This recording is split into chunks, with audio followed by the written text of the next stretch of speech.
Well, welcome everybody. And per usual, this is Robyn and I'm here with Colleen. Hi.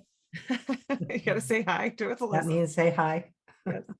And we are really excited today because our guest is actually somebody that both Colleen and I follow on social media, and we get your newsletters. We are joined here today by Molly McCord. Hi, Molly. Thank you. Hi, Robyn. Hi, Colleen. Thank you for having me. I'm excited to talk with your audience today. Yes. Thanks, Just Molly. love your content, Molly. I think kind of one of the things, and I'll read your bio and all of those things, but one of the things that you said before we started the recording was just that you just hope that it's helpful, and that that's part of your heart intention, that it's helpful for people, especially through these times. Yes. It's very helpful. And Colleen and I, that's a really big part of our heart intention, is that things and the resources that we put out, we hope that it's helpful. And so we just love that about your content, and we find it helpful. So if there's any feedback, yeah. Anyway, I listen to your YouTubes all the time with the different information, at least weekly. Yeah. Oh, great. Yeah. Well, yeah, we're just living in very big times, very big energies. So anything that provides perspective can just help all of us ground in and understand the bigger picture as best we can.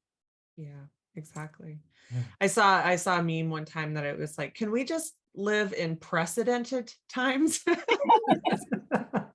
It's true. It's true. I mean, astrologically, we have so much going on that's rare, that's unusual, and it's been back to back to back. It's been very big energies. It's not just one of us, it's all of us feeling these in our own ways. And if we can just understand it's part of this cosmic weather that we're moving through, at least we can maintain our internal stability, or just continue to trust ourselves with these very big energies. Yes, we would love to live in unprecedented times. Unprecedented times.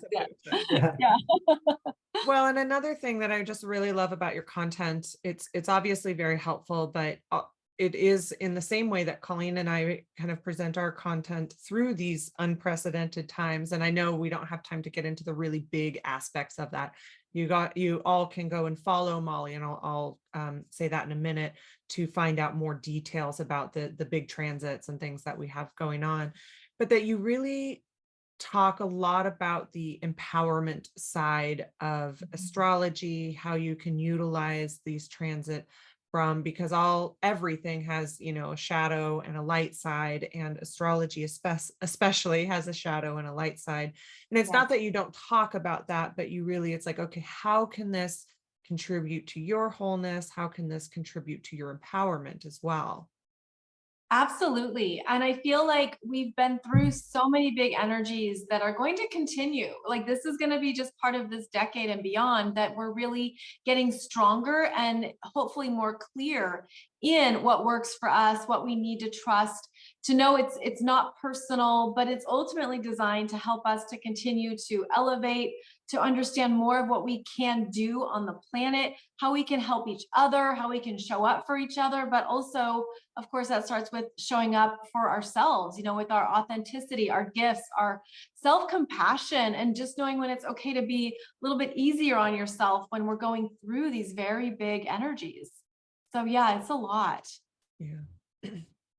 One of the things we talk a lot about in our communities is that we really have a lot of empathic people. And so that's a big part of understanding some of the frequencies of these transits I feel can really help, which is why we talk about your work all the time and tell people to follow you, because I think it's so helpful to have an understanding of the collective energies that are going on, for the empathy that many of us feel when we tap into that collective, but then also how it affects us on an individual basis, so that we can, like you say, have that self-compassion and self-perspective, and allow ourselves to go into our own self-focus when that's important too. Absolutely. And people are moving through very big life transitions, new choices, new opportunities, maybe new careers, new chapters in their life. And we are moving into more of our wholeness, our fullness, our authenticity more than ever before. And I think we need support in terms of what we expected our life to look like, or what we thought we should be doing, or what we thought, we would be doing at this time in our life, whatever your age might be. There's things here that make this a very exciting ride, but also a big ride, a big energy ride. And the astrology continues to remind us of our choices and also the tools we have, what we can do to take care of ourselves on a daily basis, whether it's as simple as, needing more downtime or rest or a nap or better food. Or it's kind of interesting how the astrology brings us back to basics in a lot of ways, where we have to implement what supports our energy in order to continue surfing these big waves, but to also travel with greater trust in ourselves, our ability to handle this, and to look at what we have been through so far in the past 3 years alone. Not to mention, the past 10, 15, 20 years as well. So I feel like there's more people entering into the truth of who they are.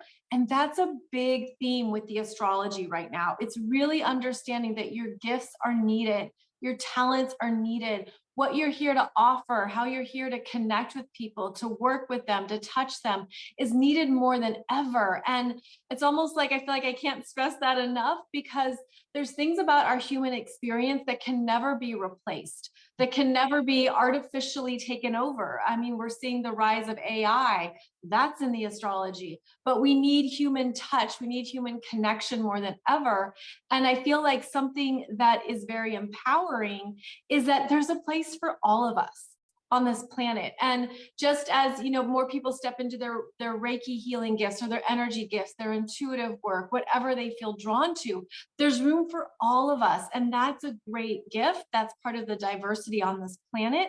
And that's also part of how we can feel almost like our soul mission and our work is part of our own personal healing.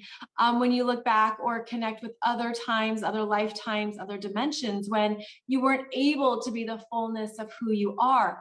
So the astrology is supporting us in really loving ourselves without trying to fit into a container, without thinking we have to have something a certain way, but to know that the universe expands with us. The universe loves that. The universe loves our growth. And I feel like that's part of the opportunities of these energies, is to keep growing into more of who we are, because the universe will continue to support that.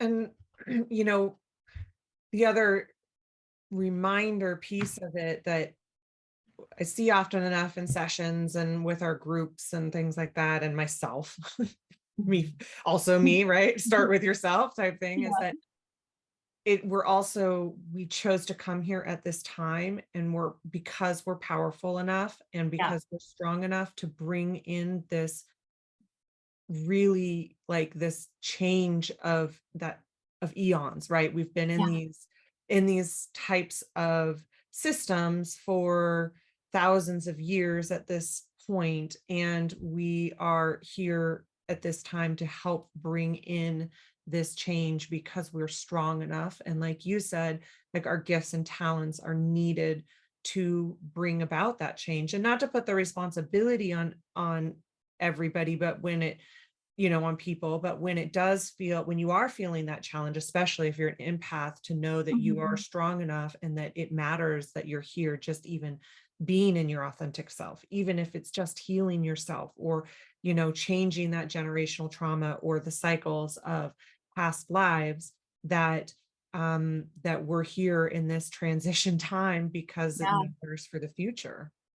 Yes, that's beautifully said, Robyn. And I think what's also fascinating about this energy, and even being an empath or being highly sensitive, is that we have different energy needs. We have different requirements that we have to tend to in ourselves to stay energetically pure or strong, or really in our sense of, this is what I'm here to do and experience in this lifetime.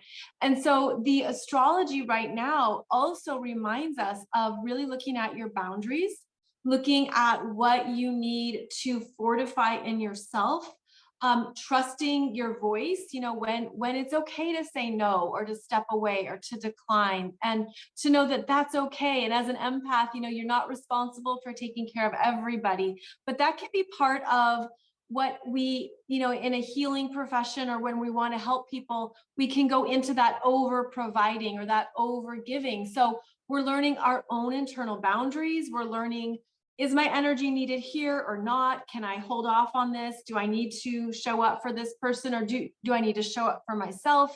So we have the astrology right now that wants us to continue to look at our boundaries, our energy boundaries, to look at if we have any energetic leaks or anything that we're overdoing to compensate for other people, because we can unconsciously be doing that. And specifically, I'm referring to Saturn in Pisces, which just entered Pisces in March, and it will stay in Pisces into 2025. And this is where we understand that it's a beautiful gift to establish appropriate boundaries around our work, our energy, our needs, and everything that we care about, because then we're gifting other people with the opportunity to do the same. So that's going to be one of the themes here over the next few years, is to look at, is my energy really needed here, or am I doing it out of autopilot or expectation, or because I'm the one who's always done a lot for people? There could be a shift in yourself that you're feeling, and you feel like it's okay to step back from this. It's okay to let people be, or to figure things out on their own. That's definitely a part of these themes right now that we're moving through. Boy, have we been talking about that a lot lately. Oh, perfect. Yeah. And how one of the ways that can be beneficial in the how to figure out those boundaries is moving into greater levels of receiving. Yes. Yeah, so that's a big piece of it, is what helps with the overgiving, and also that discernment of what belongs to somebody else and what belongs to you, which is what it sounds like you're speaking of. Yeah, and I feel too, again, especially if the people who know that they're empathic and they love to give, it's like giving is your love language, or helping is your love language. And then to not do that can feel difficult for oneself, to feel like, oh, but I could support, I could help. But the energies right now are also, it's like this interesting dance where that could actually be a form of unconscious disempowerment, where you're not allowing someone else to step up or step into their own gifts or what they need to do for themselves. And also the opportunity is to lean back and to receive, as you mentioned, Colleen, because sometimes what we really need is just to take some deep breaths, to ground into more of what we really want in this moment, what we really need in this moment, and to trust that. So I feel like there's going to be some interesting things that come up, especially for healers and those who provide in any way, that you're going to maybe have a new internal process of checking in with yourself. Is this what I want to do? Is this needed? Is this for this other person's best and highest good? I work with various people who do one-on-one work too, and that's something that they wrestle with. And it's like, I know I can help, but should I help? And I feel like the Saturn and Pisces energy is asking us to connect to our higher selves for more answers, to go up higher outside of our own mind, and to trust what is coming through, that the mind could be the last to know about. So we're really applying our spiritual tools right now, our spiritual gifts, our energy gifts, and it's about actively working with them, even on a daily basis, again, to establish perhaps a new process or something that you go to determine if this is where your energy is needed, or if it's draining you, if it's an energy leak and it's just too much, or you feel too heavy. That is a very clear, energy signal as well. So the astrology right now is really supporting more of our receptive feminine energies, which I don't know about you, but as for myself, I'm so used to going into that masculine for my work, for stuff with my child, for other parts of my life. But right now, the energy is like, okay, take a pause, lean back and exhale so that you can actually work with more of your feminine energies and to trust that and to go there for answers and clarity. So that is a big theme here as we move through this year, is that our feminine energies are rising up to support us, but we have to make sure that we're really listening and tuning into what those messages are sharing.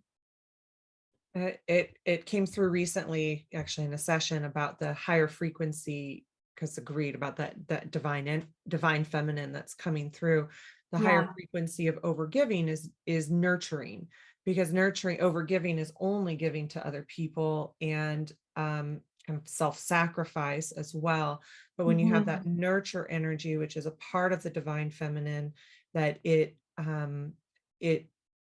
is also about nurturing yourself, Mhm. because it can be nurturing other people. And sometimes nurturing other people is allowing them to, like you said, find their own answers on their own, but Mhm. so that can be a part of nurture, but also that nurturing includes yourself as opposed to over giving, which doesn't include yourself. That is beautifully explained. I like how you said that, Robin, because also what came up too with this Saturn and Pisces energy that we're moving through is checking in on our self-sacrifice and how that can be something that we've unconsciously done across lifetimes because we associated it with love or with care. And that in order for this person to feel this way, I have to give up all this or I have to do all this.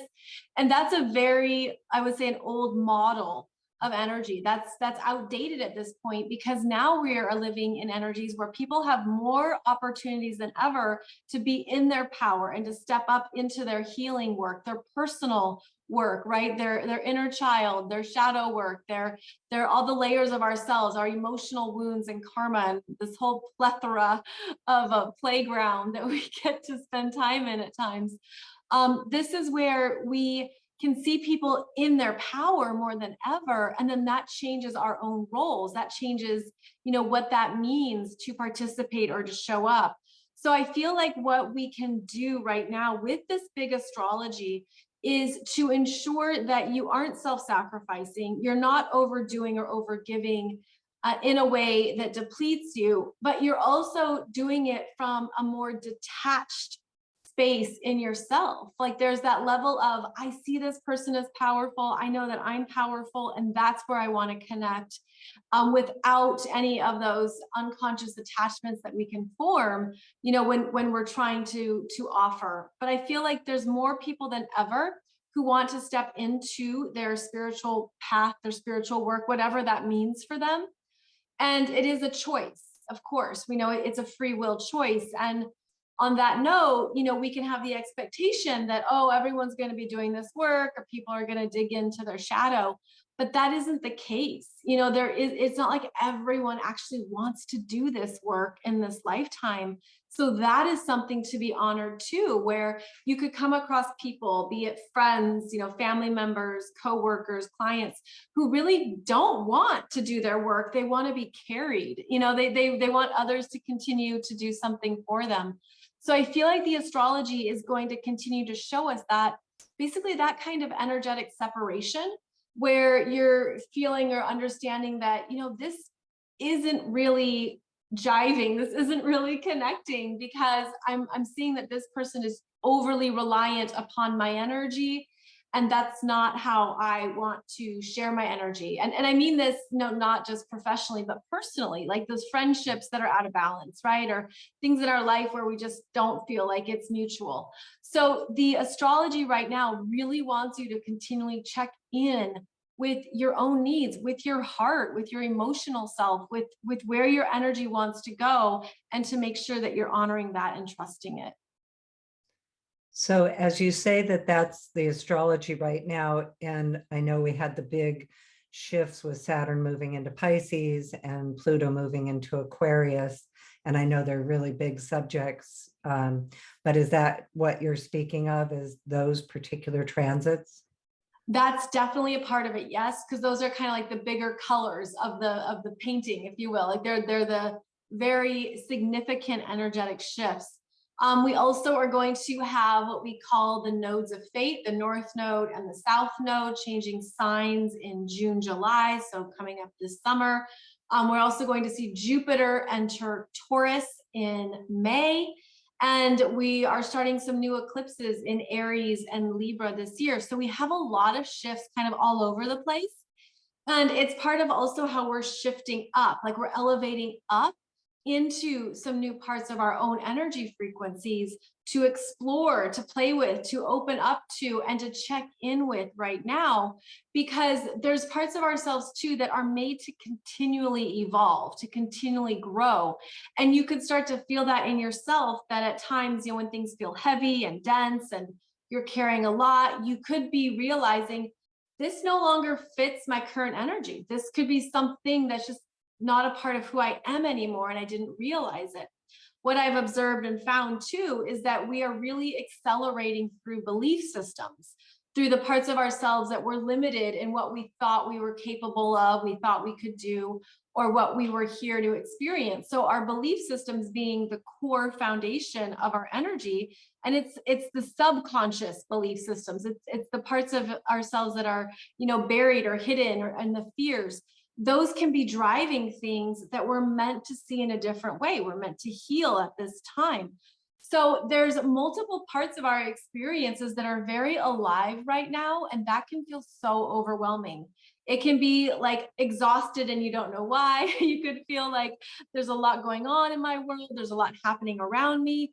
I feel like that's part of how the energy has accelerated, is that we are more alive than ever before, meaning we have more parts of ourselves online, like literally, like we're working with our intuition more regularly. We check in with our feelings more often. We're more connected to our body consciousness.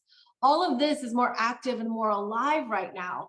And that can feel like a lot more to manage as well. So I think that's also part of the astrology, is that we're just figuring out and working with all these different parts of ourselves that can be very exciting, but also feel like a lot at times. And knowing our chart, it helps us to navigate these different times, but also can help us to navigate maybe what we need. So just in your example of, obviously it's more expansive than just knowing our chart, because we all have different ways of being, like we're multi-dimensional beings. But just as an example, if we're using like self-care as an example, and a very simplified version, like Colleen's a Pisces, I'm an Aries. So is that going to help us to navigate like what maybe we need for self-care, or ideas, a place to start for some of these things? Great question. Yes. So knowing your sun sign is always important, because that is your core sense of self. It's connected to your own soul's consciousness in this lifetime, of how you chose to show up with your gifts, your talents, your confidence in yourself, how you're knowing yourself in this lifetime is your sun sign. In terms of self-care, I would actually direct people to their moon sign, because your moon sign is more receptive, and it's more about what you need on a daily basis that supports your own emotional world, your internal needs, the most private parts of yourself that people don't know. Because if your moon is in Cancer, it's going to have very different needs than moon in Sagittarius, or moon in Aquarius, or moon in Taurus. So knowing your moon sign is going to direct you to what you need on a daily basis to honor your energy and to take care of it. Basically, going back to the whole nurturing part, that would be your moon sign, is what you need to nurture in yourself on a daily basis. Really interesting. Okay. Well, and that makes sense. I think too, in the past couple of years, that has also our own self-image of what that means has changed. I know I thought I was far more of an extrovert than it turns out. That, with all the, being home as much as we have been, I was used to traveling a lot for teaching Reiki and things. And then not doing that, I found out, oh, I'm not quite as extroverted as I thought. And with the Libra moon, you would think that, the extrovert part, but that part of me that is really kind of just fine with everything. Of course, I see people all day, every day, because I'm on Zoom, and we, did a lot online with it too. Sure. But I think that has changed too. Yeah, definitely. And I feel like even, just the internet and everything that we've been doing online, especially with after the pandemic and, everyone being on Zoom, we have so much more stimuli around us now too. And, we're always looking at our phones. We have things Yeah. in front of us a lot that we can be so on that we realize, oh, I really like my quiet and my downtime.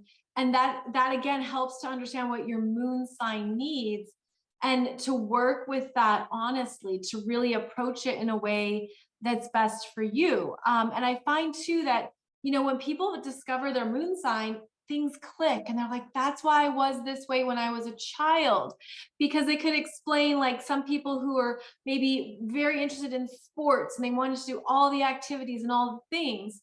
Well, that could be very much their moon needing those interactions and that stimuli. And then you could understand too, like, how you are now as an adult, and what you seek out in terms of daily interactions, and how you want to spend your hours and your days. So the moon sign really hones in on those needs. And it's a beautiful energy to look at with your sun sign, because together, these are basically the anima, the animus, the yin yang, masculine, feminine energy signature that we get to know first in astrology. And so people often start with their sun sign, and then they discover their moon sign and their rising sign. And then from there, it's this big giant rabbit hole into your astrology chart that becomes almost overly complicated at first. Astrology is a language. It takes time to learn it. And I like to tell people that so that they understand you don't have to know this all right away. In fact, it's difficult to. But there's energies in your chart that are so personal and so specific that when people connect with their astrology chart, things just start to click and they almost feel this beautiful relief and self-acceptance on a whole new level. And that's one of the reasons why I've always loved astrology, is because it connects you to the truth of your energy, who you are, what you need. And it gets you to the core of your needs. Like, again, not just who you think you should be or what your parents expected of you or what you were taught or what you thought you had to do to be successful in life, whatever that means these days.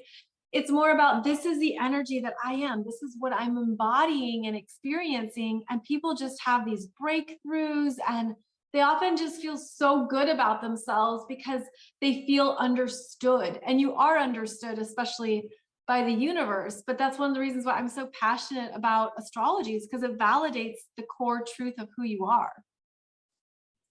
So you also mentioned the rising sign. So maybe for those who aren't familiar with it, can you talk about what the rising sign? Yes, it's also called your ascendant. And this refers to when you're looking at an astrology chart, which is a circle, a wheel. The ascendant is the astrological sign that was rising on the eastern horizon at the time of your birth. And the rising sign is your physical first appearance. It's how you present yourself. It's how you show up. The rising sign energy is how your aura speaks before people know you, before they understand who you are, before they have a conversation with you. Your rising sign is how you present yourself. It's how you come across. It's curb appeal. Like, it's how you dress. It's your body. It's how you present yourself physically that people see, and of course, energetically pick up on. And the rising sign is basically like this doorway into your chart, where people energetically enter through that rising sign energy, and then they get to know you as they interact with you more personally. And so in astrology, we call it your big three, which would be your sun, moon, and rising. And these are typically the first three energy signatures that we learn and understand about ourselves, and then opens us up into more of the complexities of astrology.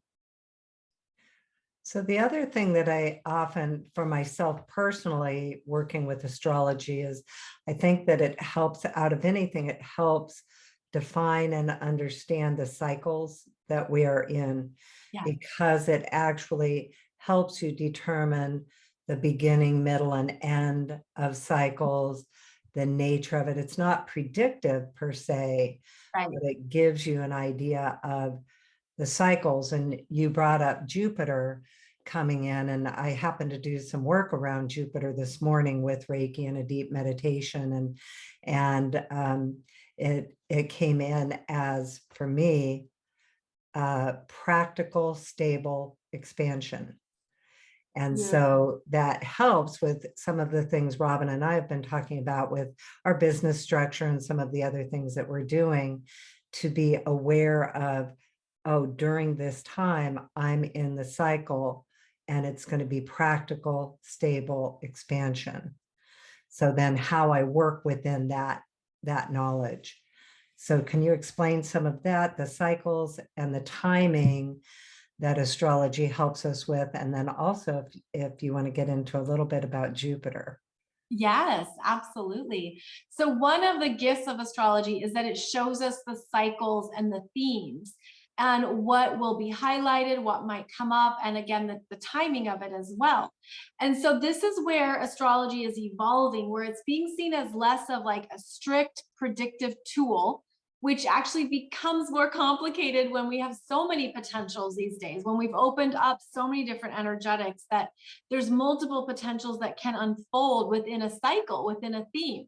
And we're usually we're most familiar with the cycle of the sun, where the sun travels through all 12 astrology signs, is in each sign for about 30 days, 30 degrees, and then it continues on. And so most people know this cycle through your birthday, right? Your birthday is the same day every year. That's part of the cycle of the sun.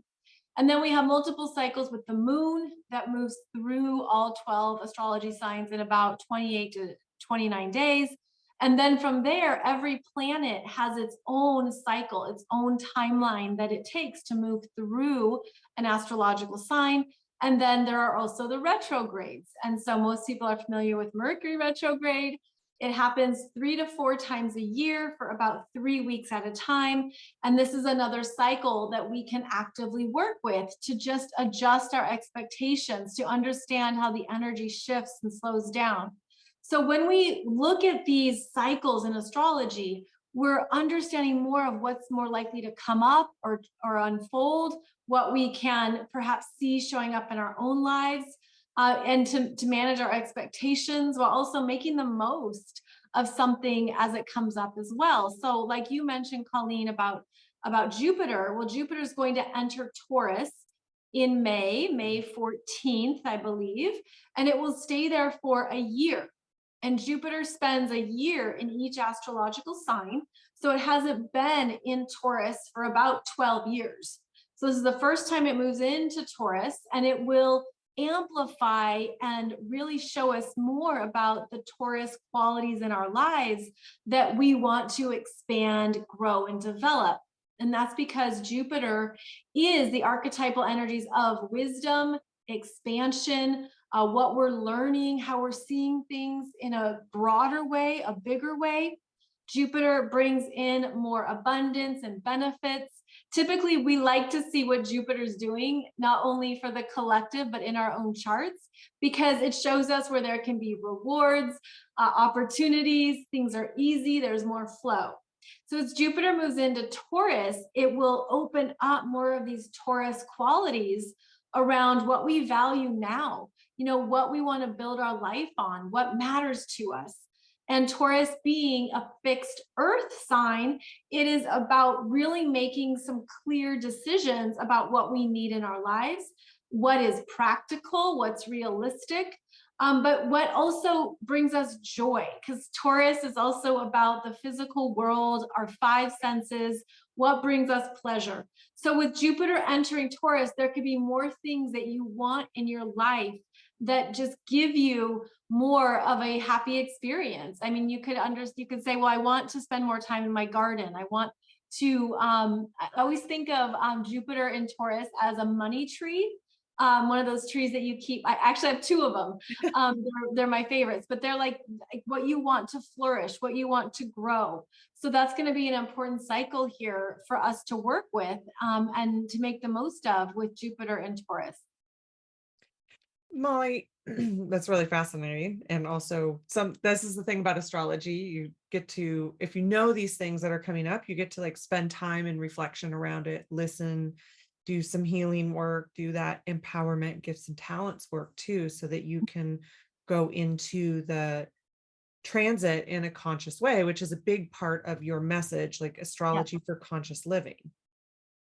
Yeah, absolutely. Because when we're working actively with these energies, things click. And astrology is, I see it as a consciousness system. It's an energy system of consciousness because astrology is happening whether or not we're aware of it. It's not a belief system. It's not something you have to subscribe to. It just is, similar to the ocean tides ebbing and flowing based on the moon. It's like the astrology is all around us. And when you have tuned into that, when you have basically dialed in your consciousness to work with these energies, especially in your own chart, you're tapping into more of the cycles that are unfolding for you. And this is, in fact, one of the ways that I came into astrology. I started astrology when I was a teenager. I was like probably 11, 12, 13. And I was just so fascinated by it because I kind of wanted to challenge it. I was like, how does this work? How can this be so accurate? And through the decades that I've been living and practicing astrology, it's been over 30 years now, I have seen it play out in ways that have been empowering, validating, comforting. It's helped me depersonalize. It's helped me understand, okay, this is just the cycle I'm in. This is just what I'm moving through. And then it directs my attention to how to make the most of it. So when someone is having some intense life cycles in their chart, whether those are through, let's say, Pluto or Chiron or Saturn, whatever it might be, in my experience, I would go get books specifically on those planets to understand it more, to understand what do I need to work with? What did I not see? What do I need to face? And then to know what is outside of my control, but then what is in my control. So for me, astrology has become very personal through the years because of its accuracy and because of how much it's validated what I've been moving through in ways that I probably never would have figured out on my own. So that's why I love when people have this call of their soul into astrology. They just are like curious, what is this about?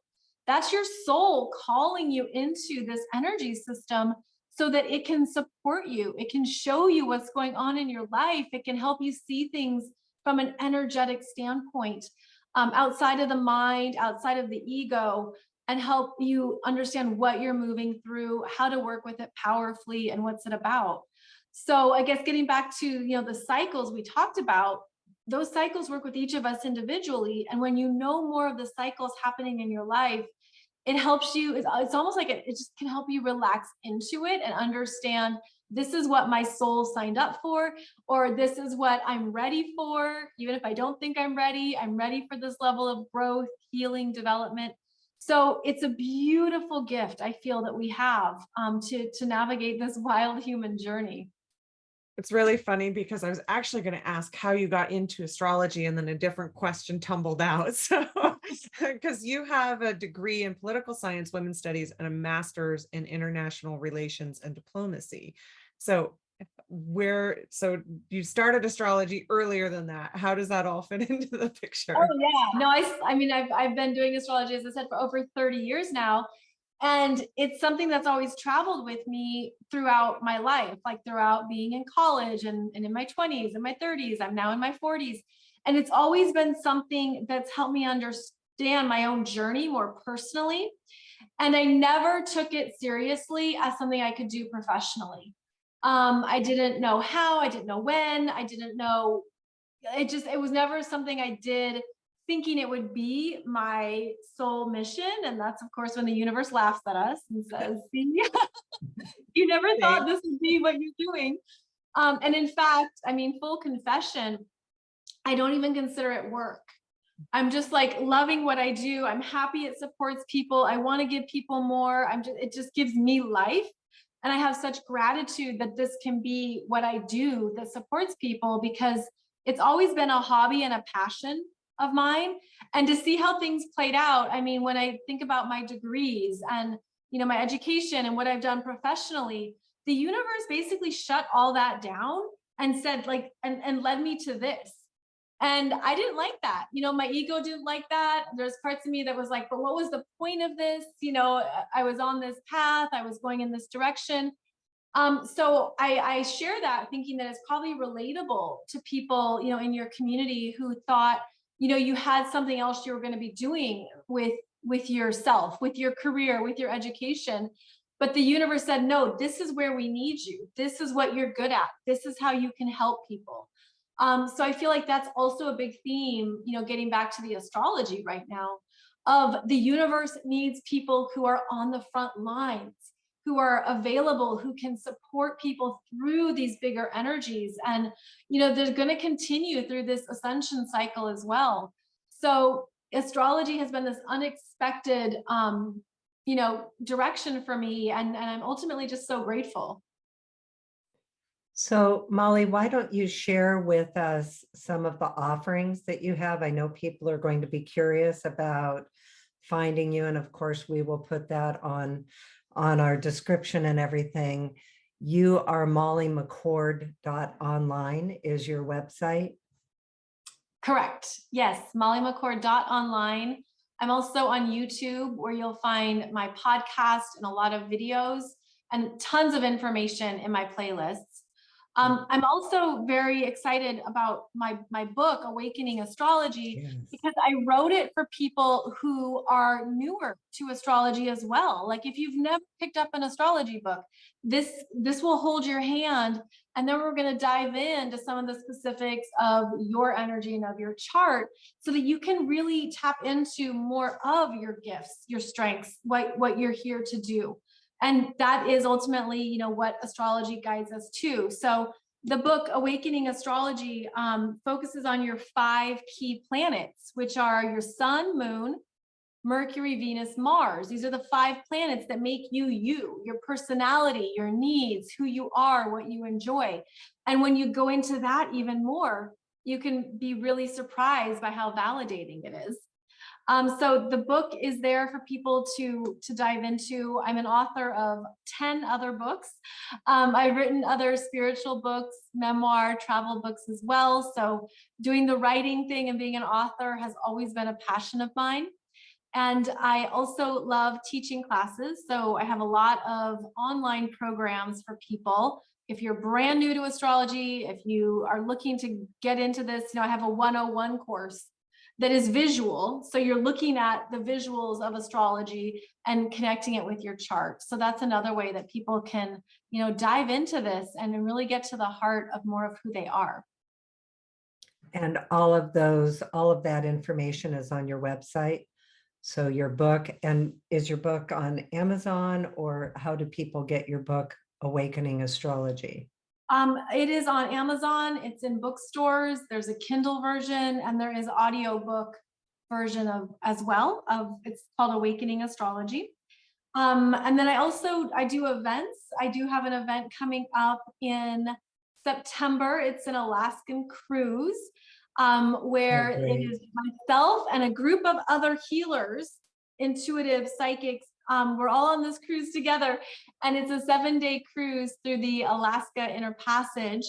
And on board, we do different workshops. So I will do an astrology one. Some other people are doing angel work, energetic work, intuitive work. So very cool way to, go into more spiritual practices and studies while you're traveling on this beautiful Alaskan cruise.